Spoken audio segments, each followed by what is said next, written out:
නොඇති දිග 10 සෙන්ටිමීටරක් වන ඒකාකාර කම්බියකට 1 කිලෝග්‍රෑම් ස්කන්ධයක් සම්බන්ධ කර ඇත. හරි කම්බියක් තියෙනවා. මේකට 1 කිලෝග්‍රෑම් වස්තුවක් මොන ඇඳලා තියෙනවා. කම්බියේ හරස්කඩ වර්ග බලය 1 සෙන්ටිමීටර වර්ග. හරස්කඩ වර්ග බලය 1 සෙන්ටිමීටර වර්ග. වන අතර කම්බියේ ද්‍රව්‍යයේ යම් මාපාංග එක වැඩි කිරීම 10 11 නිව්ටන් මීටර ඍණ 2. යම් මාපාංග එක වැඩි කිරීම 10 11 නිව්ටන් මීටර ඍණ 2. නිව්ටන් මීටර ඍණ 2. ඊට පස්සේ රූපේ පෙන්වා ඇති පරිදි අරේ ආසන්නගේ 10 සෙන්ටිමීටර වන වෘතයක මේක කැරගෙනවා ප්‍රවේගයක් දීලා තියෙනවා 2 ms ඍණ 1 කියලා මේ ස්පර්ශයේ ප්‍රවේගයකින් තමයි මේක වෘත්තාකාර චලනය දෙන්නේ. 2 ms ඍණ 1 නියත ප්‍රවේගයකින් ස්කන්ධය ගමන් කිරීමට සලස්වන ලදී. කියන්නේ මේක මේ වෘත්තාකාර චලනය දෙන්නේ මේ ස්කන්ධය. කම්බියේ විතතිය මොකද කියලා අහනවා. හරි. මේකට පාවිච්චි කරන සමීකරණය තමයි අපි f සමානයි a f බෙදීම a y e බෙදීම l. දැන් විතතිය තමයි e කියන්නේ. l කියන්නේ මුල් දිග, y කියන්නේ යම් මාපාංගය, f කියන්නේ තන්තුව මත නැත්නම් කම්බිය මත එළිය ඇති බලය, ආතති බලය. a කියන්නේ හරස්කඩ වර්ග බලය කම්බිය. ඒතකොට e සමාන වෙනවා f බෙදීම a වැඩි කිරීම l බෙදීම y. අපි l දන්නවා. l දීලා තියෙනවා 10 සෙන්ටිමීටර කියලා. ඊට පස්සේ y දන්නවා y දීලා තියෙනවා. a දන්නවා a 1 සෙන්ටිමීටර වර්ග.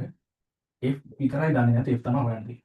f හොයනවා කියන්නේ දැන් මේ කම්බිය ආතතියන f කියන්නේ. එහෙනම් මේ අංශුවට දාන f සමාන m කේන්ද්‍ර දිශාවට. f දුර ස්කන්ධ m a කියන්නේ තොරණ b වර්ග බෙදීම r. හරි. එතකොට m වල දානවා 1 කිලෝග්‍රෑම්, b කියන්නේ 2යි. එතකොට 2 වර්ග, r කියන්නේ 10 සෙන්ටිමීටර. නෑ r කියන්නේ මේක දීලා තියෙනවා මොකද්ද? ඔව් r කියන්නේ 10 සෙන්ටිමීටර, නොඇති දිගත් 10 සෙන්ටිමීටර. ඔව්. දෙක 10 සෙන්ටිමීටර. ඒ කියන්නේ මේක අරයක් 10 සෙන්ටිමීටර, නොඇති දිගත් 10 සෙන්ටිමීටර, දෙකම 10 සෙන්ටිමීටර. ඒ කියන්නේ r කියන්නේ 10 සෙන්ටිමීටර. 10 වැඩි කිරීම 10 ඍණ 2. දැන් සෙන්ටිමීටර මීටර ගන්න බෑනේ. එතකොට මෙතන එන්නේ 4 වැඩි කිරීම මෙතන 10 ඍණ 1, 10 ඍණ කුඩ ගිහම 10යි. ඒ කියන්නේ 40යි නිව්ටන්. 40යි නිව්ටන්. එතන මේ f වෙනුවට දාන්න ඕනේ 40යි නිව්ටන්. l කියන්නේ 10යි 10 වැඩි කිරීම 10 ඍණ 1යි. 10 ඍණ 2යි සෙන්ටිමීටර කරද්දී a කියන්නේ 1 සෙන්ටිමීටර වර්ග. ඒ කියන්නේ 1 වැඩි කිරීම මීටර වර්ග කරන්න ඕනේ 10 ඍණ 4ෙන් වැඩි කරන්න ඕනේ. y කියන්නේ 1 වැඩි කිරීම 10 11. ඒ කියන්නේ 10 11. හරි. එතකොට මෙතන අපිට එන්නේ මේ බිංදු මෙතන බිංදු දෙක කියන්නේ 10 දෙවෙනි පළේ. මෙතන 10 ඍණ දෙවෙනි පළේට කැපෙනවා. එතකොට මෙතන 10 ඍණ 4යි. මෙතන 10 11යි. ඒ කියන්නේ 10 7 වෙනි පළේ උඩට දාපුවාම මොකද වෙන්නේ? ඊට එනවා 4 වැඩි කිරීම 10 ඍණ 7යි. මීටර. එතන මේක කියනවා 0.4යි 10 ඍණ 6යි මීටර කියලා. 10 ඍණ 6 කියන්නේ මයික්‍රෝමීටර. 0.4යි මයික්‍රෝමීටර. එතන මේකේ උත්තරේ බලමු. එහෙම එකක් තියෙනවද කියලා. yes මේකේ උත්තරයක් තියෙනවා. 0.4යි මයික්‍රෝමීටර. ඊට උත්තරේ 2. 12 වෙනි ප්‍රශ්නේ තියෙන්නේ සිවුරෝද එළවුම් මෝටර රථයක් කියන්නේ 4 wheel එකක්. රථයක් නිසලතාවයෙන් ආරම්භ වී තිරස් ඍජු මාර්ගයක ඒකාකාර ත්වරණයකින් ගමන් කොට තප්පර 5කදී 72යි වැඩි කිලෝමීටර් 72ක් ප්‍රවේගයක් ලබා ගන්න. කියන්නේ ඔන්න නිසලතාවයෙන් ආරම්භ කරනවා කියන්නේ මෝටර රථය. වේගය වින්ගෙන් පටන් ගන්න 72ට ඇක්සලරේට් කරනවා. වැඩි කිලෝමීටර් 72ට. මේකට යන කාලය ගත වන කාලය තප්පර 5යි. තප්පර 5ට ඇක්සලරේට් කරනවා. 72ට. දැන් මේ වැඩි කිලෝමීටර් 72 අපිට ගන්න පුළුවන් ms ඍණයකින් වැඩි කරන්න තියෙන්නේ 5 බෙදීම 18ට. එතකොට 18 ඒවා 72 තියෙනවා 4ක්. එතකොට මේ 72යි වැඩි කිලෝමීටර කියන්නේ 20යි ms ඍණයක. හරි. ඊට පස්සේ බලමු මොකද කියන්නේ. ප්‍රවේගයක් ලබා ගන්න වායු ප්‍රතිරෝධය නොසලකා හරින්න ත්වරණය වන කාලයේදී තරය සහ මාර්ගය අතර ඇති වූ ස්ථිතික අවම ස්ථිතික ඝර්ෂණ සංගුණකය කොපමණද? හරි. ඒ කියන්නේ දැන් ටයරේ තියෙනවා. මෙන්න පාර තියෙනවා. ටයරය පාර ස්පර්ශ වෙලා තියෙන. එහෙනම් අනිවාර්යෙන් අභිරහම ප්‍රතික්‍රියාවක් ඇතිලා තියෙනවා ටයරය මත. ඊළඟට මේ වාහනේ බර තියෙනවා. ඒක mg. වාහනේ බර තියෙනවා වලට ඒක mg. ඊළඟ ඝර්ෂණය නිසා තමයි දැන් ඉස්සරහට එළවම් බලයක් හම්බෙන්නේ. ඒතකොට එළවම් බලය තමයි මේ ඝර්ෂණ බලයෙන් දෙන්නේ මේ එළවම් බලය. ඒක F. හරි. ඒතකොට එළවම් බලය දැන් එළවම් බලයෙන් ඝර්ෂණ බලය දෙන්නේ. එහෙනම් අනිවාර්යෙන් මේ F කියන mu r වලට සමාන වෙනවා. මොකද එළවම් බලය දෙන්නේ ඝර්ෂණ බලය. කියන මෙහෙමයි. රෝදේ මේ පැත්තට කරගෙද්දි පොළොව මත බලයක් යොදනවා. මේ අතට ඒක තමයි ඝර්ෂණ බලය. ඊට පස්සේ පොළොවෙන් යොදනවා ඉස්සරහට බලයක්.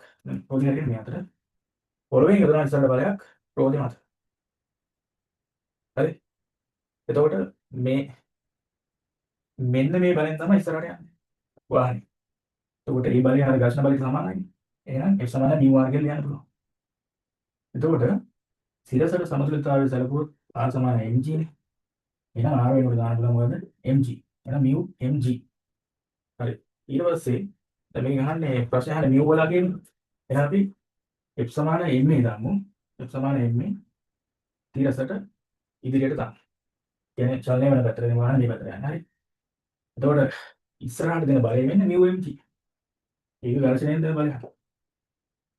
ඊට පස්සේ m වැඩි කිරීම ත්වරණය අපිට ගන්න පුළුවන් මේ විදිහට ප්‍රවේග වෙනස ප්‍රතිම කාලය. ප්‍රවේග වෙනස 20යි. ඊළ දෙන කාලය තත්පර 5යි. මේ m කැන්සල් වෙනවා. එතන mu කියන්නේ g කියන්නේ 10. එතකොට 20 බෙදීම 5. එතන g කියන්නේ 10 10 දාම. එතකොට 2 බෙදීම 5යි. එතකොට උත්තරේ කොහොමද තියෙන්නේ කියලා බලන්න. උත්තරේ දශම වලින් තියෙන්නේ. එහෙනම් මේක දශම කරන්න අපි 10යි වැඩි කරමු. එමෙ දෙකෙන් වැඩි කරමු. උඩයි 8යි. එතකොට එන්නේ 4 බෙදීම 10යි. 4 බෙදීම 10 කියන්නේ දශම 4. එතකොට ඝර්ෂණ සංගුණකයේ දශම 4යි. ඒ කියන්නේ උත්තරේ 2. බලමු උදාහරණයක් වත් තියෙන කියලා ඒකාකාර ඝන සිලින්ඩරයක් නිශ්චලතාවයෙන් ආරම්භ වී ලිස්සීමකින් තොරව ආන තලයක් මත පෙරළෙයි. ආන තලයක් තියෙනවා. සිලින්ඩරේ දැන් මොන ලිස්සන්නේ නැහැ. පෙරලි ඔන්න පහළ යනවා. හරි පෙරලි යනවා. පෙරලෙනවා කියන්නේ ඒක අනිවාර්යෙන් මොකද්ද? භ්‍රමණ චාලක ශක්තියකුත් තියෙනවා. පෙරලෙනවා නම් භ්‍රමණ චාලකයක් තියෙනවානේ. ඊළඟට එක රේඛාවක් ඔස්සේ ආන තලයේ දිගේ පහළ යන හින්දා යාර උත්තරණ චාලක ශක්තියක් නැත්නම් රේඛීය චාලක ශක්තියකුත් තියෙනවා. භ්‍රමණ චාලක ශක්තිය සහ රේඛීය චාලක ශක්තිය කියන දෙකම තියෙනවා. හරි. ඒතර මේක දීලා තියෙනවා මේ සිලින්ඩරයේ අවශ්‍ය ගුණය I සමානයි භාගයයි mr වර්ග. හරි. R කියන්නේ එතකොට සිලින්ඩරයේ ආරය. m කියන්නේ සිලින්ඩරයේ ස්කන්ධය. එතන මේක අහන්නේ සිලින්ඩරයේ සම්පූර්ණ චාලක ශක්තිය. සම්පූර්ණ චාලක ශක්තිය අපි ගමු E total කියලා. සම්පූර්ණ චාලක ශක්තිය බෙදීම භ්‍රමණ චාලක ශක්තිය. භ්‍රමණ චාලක ශක්තිය කියන්නේ අපි තමයි ඒකට ER කියලා. ඔන්න ඔය මෙන්න මේ අනුපාතය අහන්නේ. එතකොට සම්පූර්ණ කියන්නේ සම්පූර්ණ චාලක ශක්තිය වෙන්නේ භ්‍රමණ චාලක ශක්තිය දාන රේඛීය චාලක ශක්තිය. හරි. එතකොට අපිට ලියන්න පුළුවන් අපි ඔය ඉස්සරම E total එක කියන්නේ භ්‍රමණ චාලක ශක්තියයි රේඛීය චාලක ශක්තිය එකතු. භ්‍රමණ චාලක ශක්තිය කියනවා භාගයයි I ඔමෙගා වර්ග. රේඛීය චාලක ශක්තිය භාගයයි mv වර්ග. ඒතර I කියන්නේ භාගයයි mr වර්ග ඔමෙගා වර්ග. ඒකට භාගයයි m v කියන්නේ අපි දන්නවා v සමාන r ඔමෙගා. එහෙනම් v වෙනුවට r ඔමෙගා දාන්න පුළුවන්. r ඔමෙගා එතන 1ට 4යි mr වර්ග ඔමෙගා වර්ග. එතන 1ට 2යි m r වර්ග ඔමෙගා වර්ග. ඒක පොදු හරය අරන් එකතු කරොත් එන්නේ මේකේ 3 බෙදීම 4යි mr වර්ග ඔමෙගා වර්ග. හරි. දැන් එන ඔන්න අපි දන්නවා සම්පූර්ණ චාලක ශක්තිය 3 බෙදීම 4යි mr වර්ග ඔමෙගා වර්ග. ඊට පස්සේ භ්‍රමණ චාලක ශක්තිය කියන්න පුළුවන්. මේ තියෙන මේ කොටස භ්‍රමණ චාලක ශක්තිය 4න් 1යි mr වර්ග ඔමෙගා වර්ග. ඒකට 4 ගැපලා යනවා. ඒකට 3යි අනුපාතය. බලමු උත්තරේ මොකද්ද කියලා. මේකේ උත්තරේ 4 වෙනි එක. 14 වෙනි එක තමයි උත්තරේ තියෙන්නේ. 14 වෙනි ප්‍රශ්නේ තියෙන්නේ වස්තුවක් ඉහළ උසක සිට නිදහසේ පොළවට අතහරිනු ලැබේ. වස්තුවක් ඉහළ උසක සිට නිදහසේ පොළවට අතහරිනු ලැබේ. එම මොහොතේම තවත් වස්තුවක් එම උසෙහි සිටම තිරස් අතර විසි කරනු ලැබේ. හරි වස්තුවක් තියෙනවා දැන් එකම උසේ ඉඳලා මොකද කරන්නේ? අතහරිනවා. එකක් අතහරිනවා අනිත් එක තිරස් අතර විසි කරනවා. මේක තමයි මේක මට්ටමේ ඉඳලා එකක් විසි කරනකොට මේ වගේ පදේ කියන්නේ අනිත් එක තිරස් පහළට යන්නේ. එතකොට පොළොව මට්ටමට දැන් මේ දෙකම ගමන් කරන සිරස් උස දෙකේම සමානයි. සිරස් උස සමානයි. අනිත් එක මේ සිරසට පහළට ආරම්භ වේගය මේකේ u සමාන බිඳුව. මේ තිරසට විසි කරන එකේ සිරසට වේගයක් නෑ ආරම්භ වෙන. ඒකේ u සමාන බිඳුව. වාද ප්‍රතිරෝධය සලකන්න එපා කියලා තියෙනවා. එහෙනම් බලමු මේකේ මොනවද උත්තර කියලා. රස විඳින වස්තු දෙකම එකවර පොළොවට වැටේ කියලා. බලමු මේක හරිද කියලා. S සමානයි ut ධන භාගයයි at වර්ග අපි වස්තු දෙකටම ආරම්භයේ සිට අවසානය දක්වා සිරසට පහළට දාමු. එතන වෙන්නේ සිරසට උස s කියලා ගමු. ආරම්භක වේගය දෙකේම බිඳුවයි. ප්‍රභාගයයි ත්වරණය වෙන්නේ g. g නියතයි. දෙකටම s නියතයි. එහෙනම් දෙකටම t නියතයි. එහෙනම් දෙකම එකවර තමයි පොළොවට එකවර පොළොවට වැටෙන්නේ. මොකද t නියත හින්දා දෙකටම. එහෙනම් උත්තරේ පහම එන්නේ. පහලේ තියෙන්නේ ඒකාකාර බර කඹයක් තුඩ ආධාරකයක සිරස් වෙලා ඇත. රූපේ පෙන්වා ඇති පරිදි කඹේ නිදහස් කෙළවරට ස්කන්ධයේ එම්බන කුට්ටියක් සම්බන්ධ කොට ඇත. හරි. දැන් ඔන්න බර කඹයක් තියෙනවා. ඊට පස්සේ මෙයාගේ කුට්ටියක් පහළ කෙළවරින් සම්බන්ධ කරලා තියෙනවා. දැන් මේ බර කඹයක සහ සහැල්ලු කඹයක අතර වෙනස ගත්තොත් මෙහෙමයි. දැන් අපි බර කඹේ මේ වගේ කොටස් වලට ඉහළට යන්න අපි බර කඹේ මේ වගේ කොටස් වල නිකන් කඩාගමු. එතකොට බලන්න මේ ඉහළම ලක්ෂය මත යෙදিলা තියෙන මේ කඹේ බර සියල්ලම මේ අංශයේ බර. මේ කඹේ ඉහළම ලක්ෂය යෙදিলা තියෙනවා. කඹේ බර සහ මේ අංශයේ බර. එතකොට පහළම ලක්ෂයේ මේ කඹේ පහළම ලක්ෂය යෙදিলা තියෙන්නේ මේ අංශයේ බර නැත්නම් මේ ගැට ගහලා තියෙන අංශයේ බර විතරයි මේ පහළම ලක්ෂය යෙදিলা තියෙන්නේ. ඉහළම ලක්ෂය මේ කඹේ බරයි මේ අංශයේ බරයි දෙකම යෙදিলা තියෙනවා ඉහළම ලක්ෂයේ. එහෙනම් මේ කඹේ ඉහළ කෙළවරේදී ආතතිය මේ කඹේ ඉහළ කෙළවරේදී ආතතිය සහ පහළ කෙළවරේදී ආතතිය සංසන්දනය කරොත් ඉහළ කෙළවරේදී ආතතිය T1 නම් පහළ T2 නම් T1 විශාලයි T2. يعني ඉහළට යන්න මොකද වෙන්නේ? ඉහළ යන්න ආතතිය වැඩි වෙනවා. කඹේදී ඉහළ යන්න ආතතිය වැඩි වෙනවා. හරි. ඊට පස්සේ මේ ගාන කියන්නේ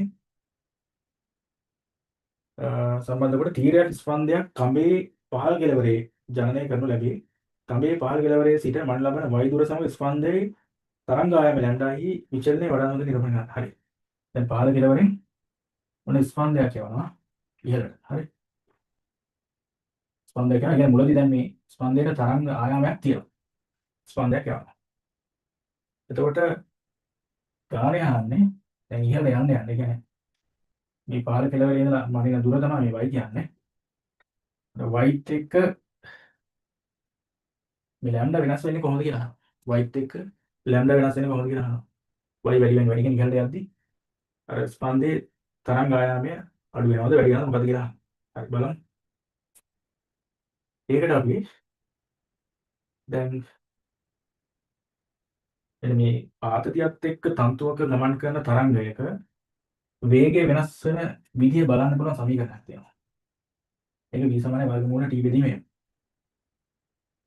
මොකද ආතතියත් එක්ක ඒ තන්තුව ඔස්සේ ගමන් කරන තරංගයේ වේගය ගැන අදහසක් ගන්න පුළුවන් සමීකරණයක් තියෙනවා. ඒක තමයි v සමානයි මූල t බෙදීමේ.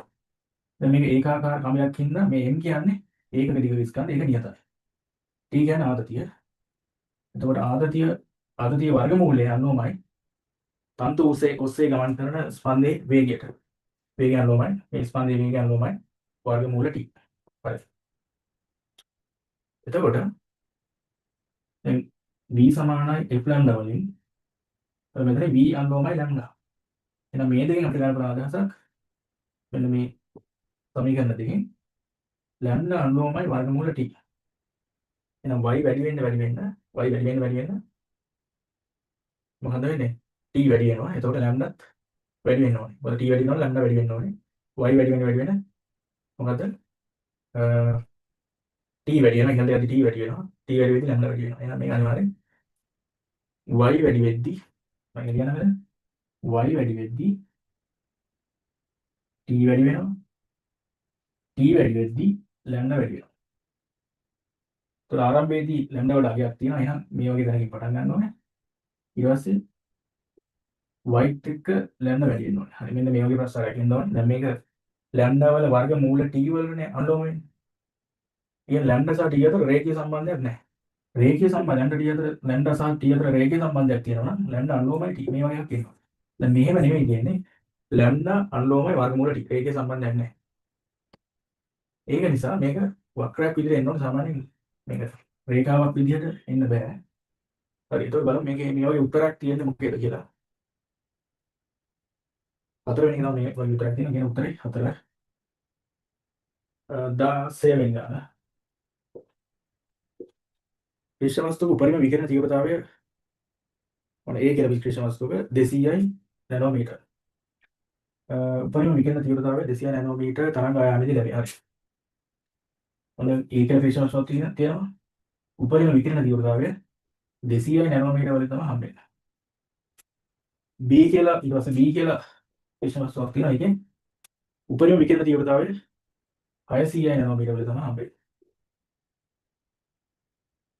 ඊට අපි අහන්නේ A මගින් ඒකක පෘෂ්ඨ වර්ගඵලයේ විමෝචනය වන ක්ෂමතාව බෙදීම B මගින් ඒකක පෘෂ්ඨ වර්ගඵලයේ විමෝචනය වන ක්ෂමතාව. හරි. දැන් ඊට අපි මේකට පාවිච්චි කරන්න පුළුවන් වීන්ස් විස්ථාපන නියමය. ඒ කියන්නේ ලැම්ඩා t නියත. මේ තියෙන උපරිම තීව්‍රතාවයට හිමි ලැම්ඩා කියන්නේ උපරිම තීව්‍රතාවයට හිමි තරංග ආයාමය. t කියන්නේ ඒ අදාළ උෂ්ණත්වය ක්‍රිෂ්ණ වස්තුවේ තිබෙන උෂ්ණත්වය t කියන්නේ ලැම්ඩා කියන්නේ උපරිම තීව්‍රතාවයට හිමි තරංග ආයාමය. හරි. අපි හිතමු මේ A කියන ක්‍රිෂ්ණ වස්තුව TA කියලා උෂ්ණත්වයක තියෙන්නේ. B කියන එක TB කියලා උෂ්ණත්වයක තියෙන්නේ. එහෙනම් දැන් ලැම්ඩා t නියතනේ. එහෙනම් ලැම්ඩා A වල තරංග ආයාමය 200. එහෙනම් 200 වැඩි කිරීම TA සමාන වෙන්න ඕනේ 600 වැඩි කිරීම TB ට. එතකොට TA බෙදීම TB කියන්නේ 2 බෙදීම 6යි. ඒක අපිට ලියන්න පුළුවන් 1ට 3යි කියලා ලියන්නත් පුළුවන්. නෑ 2 බෙදීම 6 නෙමෙයි මෙතන 6 බෙදීම 2යි ඒක 3යි කියලා ලියන්නත් පුළුවන්. TA බෙදීම TB සමානයි 6 බෙදීම 2යි ඒක 3යි. ඊළඟට ක්‍රිෂ්ණ වස්තුවක් කියනකොට මේකෙන් විකිරණ පිටවන විකිරණ වල ක්ෂමතාවය P ලියන්න පුළුවන් මෙහෙම. සිග්මා මොන ක්‍රිෂ්ණ වස්තුවකින් පිටවන විකිරණ වල ක්ෂමතාවය. Sigma A T4. Sigma A T4. එතකොට ඒකක වර්ගඵලයෙන් පිටවන ක්ෂමතාවය ලියන්න පුළුවන් P බෙදීම A සිග්මා T4. හරි. මේකට අපි දාමු I කියලා. එතකොට ගාණේ අහන්නේ IA බෙදීම කියන්නේ A වලින් පිටවන විකිරණ වල ඒක වර්ගඵලයෙන් පිටවන විකිරණ වල ක්ෂමතාවය බෙදීම B වල IB. ඒතර IA බෙදීම IB වල අපි තමයි අහන්නේ. ඒතර IA බෙදීම IB ලියන්න පුළුවන්. එතකොට I කියන එක අනුලෝමයිනේ T4ට. එතකොට IA වෙනුවට දානවා TA4 මෙතන TB4. TA බෙදීම TB කියන්නේ 3යි. ඒතකොට ඒ කියන්නේ 3 4 වෙනි බලය. 3 4 වෙනි බලය 81. ඉගෙන උත්තරය 81. එතන මේකේ 81 තියෙන පස්වෙනි උත්තරය. 17 වෙනි ගාන. 17 තියෙන්නේ සිරස් අතට පහළට ගමන් කරන උත්තෝලකයක ප්‍රවේගය v සහ t ප්‍රවේගය v සමග කාලය t ප්‍රස්ථාරය දැක්වේ. ස්කන්ධ 1 කිලෝග්‍රෑම් කුට්ටියක් උත්තෝලකයේ බිම මත තබා ඇත. කුට්ටියේ දෘශ්‍ය බර කොපමණද? මෙන්න උත්තෝලකය මේකේ තියෙනවා 1 කිලෝග්‍රෑම් බර කුට්ටියක්. මේක එතකොට පහළට ත්වරණය වෙනවා. ත්වරණය වන්නත් පුළුවන් දීලා තියෙන ප්‍රස්තාවයෙන්. දීලා තියෙන්නේ ඔන්න මේ වගේ ප්‍රස්තාවයක්. මේ ප්‍රස්තාවය අනුක්‍රමණයෙන් ත්වරණය ගන්න පුළුවන්. මෙතන ආගේ 4යි, මෙතන ආගේ 4යි. කියන්නේ අනුක්‍රමණය 4 බෙදීම 4යි. කියන්නේ ත්වරණය 1 ms ඍණ 2. ත්වරණය 1 ms ඍණ 2. ඊට පස්සේ මේකේ දෘශ්‍ය බර බලමු මොකක්ද කියලා. ඉතින් මෙන්න මේ 1 කිලෝග්‍රෑම් වල බල ටික මාක් කරමු. මේකේ බර තියෙනවා. ඊළඟට අභිලම්බ ප්‍රතික්‍රියාව R තියෙනවා. මේ R තමයි දෘශ්‍ය බර කියන්නේ. ඒ කියන්නේ යාට දැනෙන බර තමයි දෘශ්‍ය බර. ඒක තමයි R කියන්නේ. F සමානයි මේ දාමු පහළට. ඒතර F කියන්නේ සංප්‍රයුක්ත බලය පහළට. ඒ කියන්නේ mg ඍණ R m ඒ කියන්නේ 1යි. එතකොට R සමානයි mg ඍණ m වැඩි කිරීම 1. එතකොට mg කියන්නේ මේකේ බර 1යි. මේ ස්කන්ධ 1 කිලෝග්‍රෑම් එකක්. g 10 කට කියනවා 10 නිව්ටන් තමයි බර. 10 ඍණ 1 m කියන්නේ 1යි. ඒ කියන්නේ 9යි නිව්ටන්. මෙයාට දැනෙන දෘශ්‍ය බර 9යි නිව්ටන්.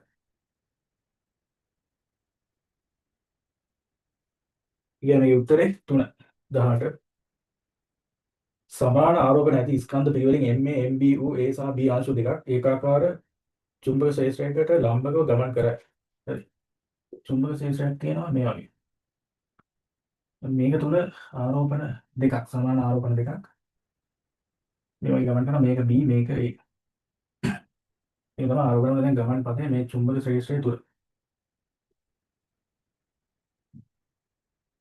හරි මේ වගේ වක්‍රාකාර මාර්ගයක යනවා. ඒ කියන්නේ මේ වෘත්තාකාර මාර්ගය කියන්නේ වෘත්තාකාර මාර්ගයක යන්න කේන්ද්‍රාපසාරි බලය දෙන්නේ චුම්බක බලය FB මේකට FA. ඊට පස්සේ ගානේ යනවා. දැන් මේ වගේ වේගයක් දීලා තියෙනවා. මේක VA මේක VB. පහත සඳහන් ඒවායින් සත්‍ය වන්නේ කොහොමද කියලා අහනවා. හරි. දැන් මේ චුම්බක ක්ෂේත්‍රය තුල ආරෝපණය යන්නේ වෘත්තාකාර මාර්ගයකනේ. හරි ආරෝපණ වෘත්තාකාර මාර්ගයක යන්නේ. දැන් මේ ආරෝපණයේ වෘත්තාකාර මාර්ගයක යන්න හේතුව තමයි මොකද්ද? කේන්ද්‍රයේ දිශාවට බලය දෙන්නේ චුම්බක බලය වගේ. කියන්නේ කේන්ද්‍රාපසාරි බලයක් දෙනවා චුම්බක බලය. ඒ හින්දා මේක වෘත්තාකාර මාර්ගයක යනවා. අනිත් එක මේ වේගය චුම්බක බලයට ලම්බකයි. ඒක නිසා මේ වෘත්තාකාර මාර්ගයක යනවා. චුම්බක බලය වෙන්නේ කේන්ද්‍රාපසාරි බලය. හරි මේකට F සමානයි මේ දැම්මොත් කේන්ද්‍ර දිශාවට චුම්බක බලය පිළිගන්න පුළුවන් B QV M. તો කේන්ද්‍රාපසාරි තොරණ V වර්ග බෙදීම R. V එක කැන්සල්. R සමානයි R උක්ත කරමු MV බෙදීම BQ. MV බෙදීම BQ. එතකොට මේකේ චුම්බක ක්ෂේත්‍රය චුම්බක ශ්‍රාවකයන්ට නියත. ඒක වෙනස් වෙන්නේ නැහැ. දෙකේම ආරෝපණත් නියතයි. ඒතකොට ආරෝපණ වෙනස් වෙන්නේ නැහැ. ආරෝපණ සමානයි අවස්ථා දෙකේම. ඒතකොට අරේ අන්ලෝව වෙන්නේ මොකද්ද? ඒ ආරෝපණ ස්කන්ධය සහ ප්‍රවේගයේ ගුණිතයට. දැන් අරේ වැඩි මොකේද? A කියන ආරෝපණය තමයි අරේ වැඩි. එහෙනම් A වල මෙන්න මේ ගුණිතය වැඩි. ඒ කියන්නේ MA VA ගුණිතය වැඩි A වල B ට වඩා. බලමු ඔය උත්තරේ මොකෙද තියෙන්නේ කියලා. ඔය උත්තරේ තියෙන්නේ පළවෙනි උත්තරේ ඔබ තමයි කියන්නේ. කියන්නේ උත්තරේ 1. 19 වෙනි ප්‍රශ්නේ. මේකේ තියෙන්නේ හීලියම් වායුවෙන් පුරවා එක් කෙලවරක් වසා ඇති නලයක මූලික සංඛ්‍යාතය FA. හීලියම් වායුවෙන් පුරවා එක් කෙලවරක් වසා ඇති නලයක මූලික සංඛ්‍යාතය FA. හරි දැන් ඔන්න නලයක් තියෙනවා. මේකේ මූලික සංඛ්‍යාතය. හරි මේ දෙන මූලික ස්ථාවර ධාරකය නලය තුල ඇති වෙනවා. දැන් මේක පුරවලා තියෙන හීලියම් වායුවෙන්. හීලියම් වායුවෙන්. ඒ කියන්නේ පරමාණු ස්කන්ධය 4යි. එතන මේකේ මූලික සංඛ්‍යාතය F. ඊට පස්සේ මේ නලයම අරගෙන ඒකට පුරවනවා නියොන්.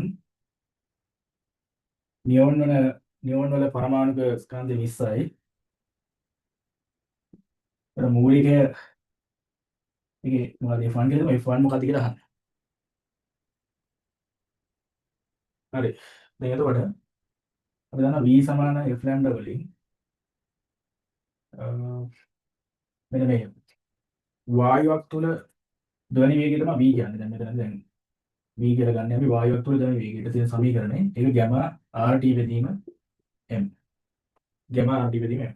එතන මෙතන එකම උෂ්ණත්වයේ තියෙන මෙන්න මේ නල දෙකම. ඒතකොට T R ගැමා කියන්නේ පරමාණුතාවය. මේ ක්වොන්ටිටි දෙකම සමානයි. එතකොට v කියන වායුවක් තුළින් ධ්වනි වේගය අනුලෝම සමානුපාතික වෙනවා. ප්‍රතිලෝම සමානුපාතික වෙනවා වර්ගමූල m ට. m කියන්නේ පරමාණු ස්කන්ධය නැත්නම් මෞලික ස්කන්ධය. එතකොට දැන් මේ අවස්ථා දෙකේදීම සලකන්නේ මූලිකයේ හින්දා දැන් ලැම්ඩා නියතයි. අවස්ථා දෙකේදී මූලිකයේ සලකන හින්දා ලැම්ඩා නියතයි. එතකොට මේ මූලික සංඛ්‍යාවට අනුලෝම සමානුපාතික වෙනවා වේගයට. එහෙනම් වේගය අනුලෝමයිනේ එකකට වර්ගමූල m ට. එහෙනම් වේගය වෙනකොට එකකට වර්ගමූල m දාන්න පුළුවන්. එතකොට දැන් අපි දන්නවා දැන් ඔන්න හීලියම් වායුව දාද්දී මූලික සංඛ්‍යාත F පරමාණුක ස්කන්ධය 4යි. ඒ කියන්නේ වර්ගමූල 4යි. දැන් ඔන්න ප්‍රතිලෝම සමානුපාතික වෙන්නේ. ඊට පස්සේ අපි නියෝන් වලදී මොකද නියෝන් වලදී අපි හිතමු මූලික සංඛ්‍යාත F1 කියලා. F1 එක මෙතන ලිව්වා. ඊට පස්සේ පරමාණු ස්කන්ධ 20යි. ඒක මෙතන ලිව්වා. මොකද උඩයට මාර්ක කරලා ලියන්නේ මොකද ප්‍රතිලෝම සමානුපාතික හින්දා. F1 ප්‍රතිලෝමයි මූල 20ට. F ප්‍රතිලෝමයි මූල 4ට. මේ දෙක සමාන කරලා බෙදලා. එතකොට මෙතන මූල 20 බෙදීම 4 කියන්නේ මූල 5ක්. එන්නේ නේ. මූල 20 බෙදීම මූල 4 කියන්නේ මූල 5. F බෙදීම F1. ඒතර F1 කියන්නේ F බෙදීම මූල 5ට. මෙන්න මේක මෙහෙම ගන්නත් පුළුවන්. මෙන්න මේ හරි ලේසි කමින්. අපිට උනන් මෙහෙම ලියලා ගන්නත් පුළුවන්. F කියන එක ප්‍රතිලෝමයි මූල 4. F1 කියන එක ප්‍රතිලෝමයි එකකට මූල 20ට. ඊට පස්සේ මේ දෙක බෙදලා. මේක 1 මේක 2. දෙක බෙදීම 1. දෙක කියන්නේ F1 බෙදීම F2 සමානයි. එතකොට මෙතන එන්නේ මූල 20 එතන මූල 4. එතකොට F නේ. එතකොට F1 බෙදීම F සමානයි 20ට 4 5. ඒ කියන්නේ එකකට මූල 5යි. එතකොට ආයෙත් එනවා F1 සමානයි F බෙදීම මූල 5යි කියලා. කොහොම ලියන්න පුළුවන්. විසඳින්නේ විදුලි ජල තාපකයකට 20යි සෙල්සියස් ජලය ඇතුළු වන අතර එමගින් ජලය 80යි සෙල්සියස් දක්වා රත් කොට 0.3 කිලෝග්‍රෑම් මිනිත්තුවකට ඒකාකාර ශීඝ්‍රතාවකින් ජලය සපයනු ලැබේ.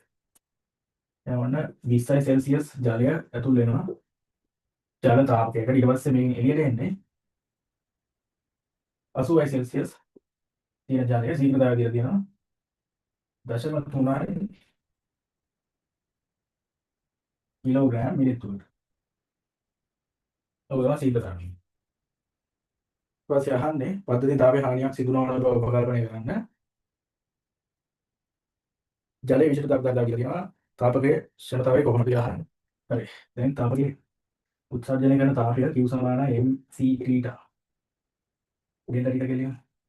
m කියන්නේ ස්කන්ධය, c කියන්නේ ජලයේ තාප දායකව, ඩෙල්ටා θ කියන්නේ උෂ්ණත්ව අන්තර වෙනස. Q කියන්නේ තාපය ජූල් වලින්. හරි. දැන් මේ දෙපැත්තම කාලයෙන් බෙදමු. මේ තියෙන අර ජලය එළියට යන ශීඝ්‍රතාවය. තත්පරයකට කොච්චරක් එළියට යනවද කියන එක. m බෙදීම t. Q බෙදීම t කියන්නේ මේ තාපකයේ උත්සර්ජනය වන ක්ෂමතාවය. එහෙනම් ඒකට අපි දාමු p කියලා. p m බෙදීම t c ඩෙල්ටා t. ඒතර m බෙදීම t දීලා තියෙනවා 0.3 කිලෝග්‍රෑම් මිනිත්තුවකට. 0.3 කිලෝග්‍රෑම් මිනිත්තුවකට තත්පරයකට ගන්න නම් අපි 60න් බෙදන්න ඕනේ. ඒතර ජලයේ තාප දායකත්වය විශිෂ්ට තාප දායකත්වය 4000 කියලා දීලා තියෙනවා. ඊට පස්සේ උෂ්ණත්ව වෙනස ඩෙල්ටා θ 100 රින 200 රින 80 රින 20යි. හරි මේක සුළු කරන්න තියෙන්නේ. එතකොට p සමානයි මෙතන 80 රින 20 කියන්නේ 60යි මෙතන 60යි 60 කැන්සල්. එතකොට මෙතන එන්නේ 0.3 මේ එක බිඳුවකින් වැඩි කරොත් 3යි. එතකොට ඉතුරු මෙතන 400යි. හතර වැඩි වෙනවා තුනයි කියන්නේ 12යි. 12.2. ඒ කියන්නේ 1200යි වොට්. ඕක තමයි ක්ෂමතාවය මේ තාප ජනකයේ. හරි.